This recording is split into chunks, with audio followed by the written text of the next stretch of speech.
Defenders of pseudoscience scornfully reject scientific methodology and gleefully ignore evidence on purpose, and their leaders even admit this openly and publicly, because they actually preach not only that we should make positive proclamations of complete conviction even without the slightest indication, but also that we should automatically reject without consideration everything we ever find that doesn't fit into their preconceived bias. We need to be looking at the world through our biblical glasses. We have a revelation from one who says, I know everything, I've always been there, here's what happened in the past. So when we take that revelation, put on our set of glasses, and we look at the evidence, we can say, now I understand. Fossils couldn't have formed before sin. There was no death before sin. There was a global flood. That connects to geology. God made distinct kinds of animals and plants. That connects to biology and so on. This is how to prove that creationism really is willfully ignorant and deliberately dishonest, because here is another admission that they don't care what the truth really is. They just want to believe what they want to believe, and if that doesn't turn out to be true, then they don't want to know what is true, and sometimes they'll even admit that too. I'll be the first to admit that creationists view evidence from a biased perspective. Evolutionists, would you be willing to admit that you also view evidence from a biased perspective? Religion is a bias by definition. That's why it relies on propaganda. But science dispels propaganda because it eliminates bias by design. It has to, because it's an investigation, not a predetermined conclusion like religion is. So every proposition must be requisitely evidential and potentially falsifiable, and must be subjected to a perpetual battery of independent and unrestricted tests, wherein anyone and everyone who thinks they can is welcome to try and find and expose some flaw in it to correct it.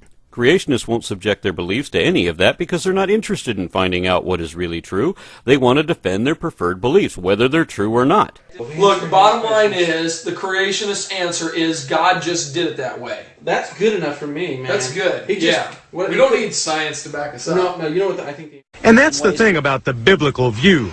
It doesn't have to be explained by science. I've chosen to believe the God of the Bible. Now, the evolutionist has chosen not to believe the God of the Bible. So we've chosen to believe. They're both matters of faith. Science is necessarily rational and empirical. That means that whatever we believe isn't a matter of choice. It's an obligate condition imposed upon us by our knowledge of the evidence, and that position will only change in accordance with our understanding. Well, think about it. Very little evidence. Blind faith, that's all we have to go on. There's not a shred of proof anywhere, nothing. If there's no evidence for a particular notion, then there's no reason to believe it either. It may as well have been imagined out of nothing because it has no basis in fact. We can only proclaim a positive belief if we have sufficient evidence to support only that, and no evidence at all against it.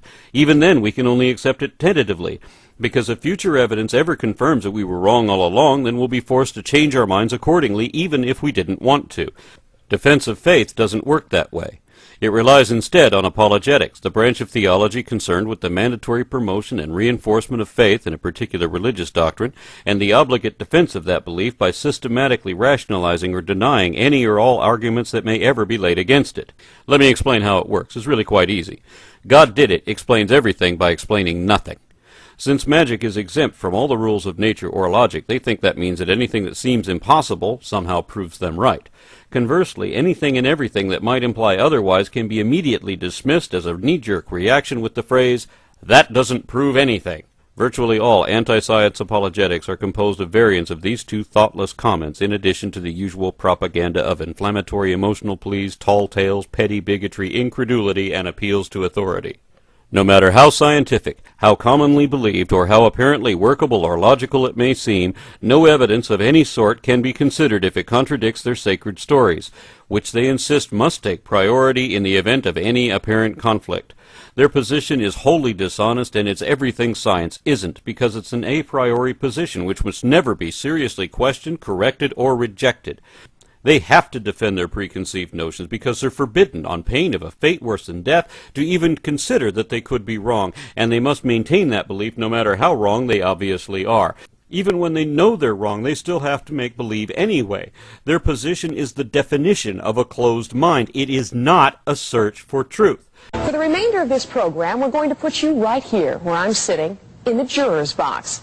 But this time you're going to hear the facts about evolution versus creation, not some media spin. Not wishful thinking, not the biased view of a scientific minority. The truth is, you've been misled, scammed, lied to.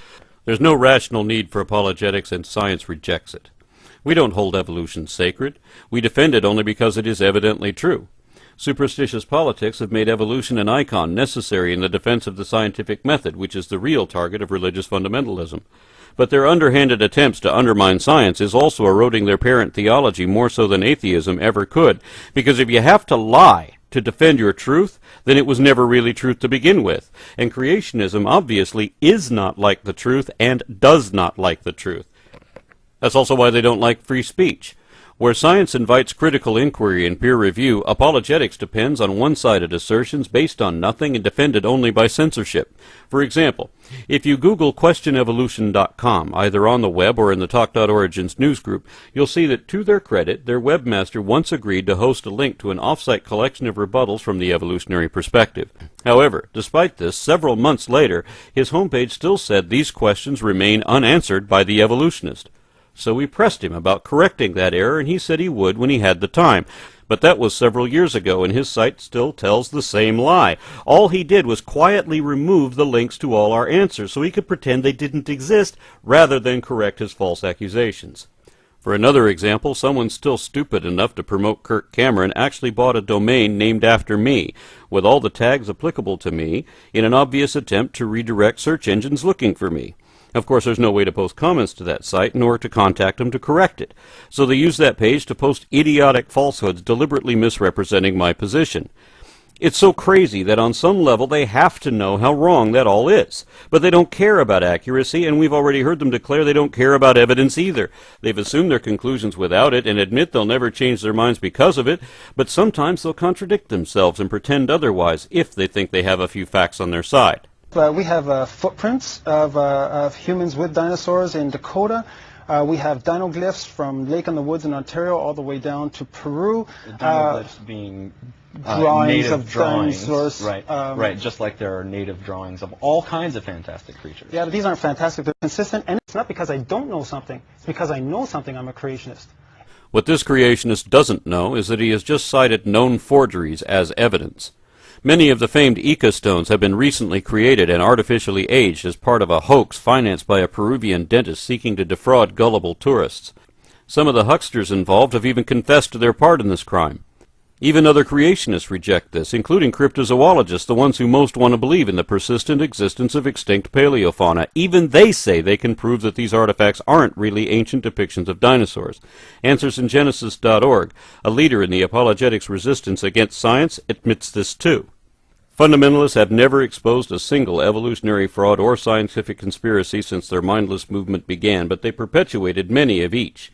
Some sites supporting science have long lists of creationist criminal cons and thoroughly disputed fabrications, along with citations of peer-reviewed research proving why every single allegation of evangelical evidence ever examined is either unsubstantiated or entirely erroneous, if not deliberately deceitful. Religious fundamentalists seldom correct any of the many flaws in their data, and increasingly desperate wanna-believers keep repeating the same old wives' tales and urban legends long after they know they're not true. That's all they ever had, and before the age of information, they could still get away with that. But some of these frauds and rumors are now so blatantly bogus that even apologetics propaganda mills are compelled to admit it, because refuting the various fallacies, fibs, and fakery of creationist claims has become a sort of internet sport. It's like shooting fish in a barrel, because every single thing the fundies have ever presented in their defense, if it could be tested at all, has always turned out to be either misunderstood and grossly distorted or intentionally misrepresented. The simultaneously saddest and most laughable irony of this whole stupid controversy is that these zealots claim they're opposed to evolution as an issue of morality. Yet, while we can cite dozens of examples where politically influential creationists clearly know they're lying about science, there is no such instance wherein evolutionary scientists can be shown to be dishonest in their criticisms of creationism. There's no need to be. Despite all the attempted deception, the baseless assertions, and political division produced by the creationism movement, the truth is there has never been a single verifiably accurate argument of evidence indicative of miraculous creation over biological evolution or any other avenue of actual science. Not one, period. Neither has there ever been any credible proponents of creation science anywhere ever, because with one crackpot exception, everyone who has ever published anti-evolutionary rhetoric to any medium did so only according to a prior religious agenda rather than any amount of scientific comprehension. They've all revealed inexcusable ignorance in the very fields where they claim expertise, and their arguments are all dependent on erroneous assumptions, prejudicial bias, logical fallacies, ridiculous parody, misdefined terms, misquoted authorities, distorted data, fraudulent figures, or out-and-out lies. Thus, there are only two types of arguments for creationism: those which are untestable, indistinguishable from the delusions of imagination, and can neither be indicated nor vindicated, verified or disproved, and those which have already been disproved many times over, both scientifically and in a court of law.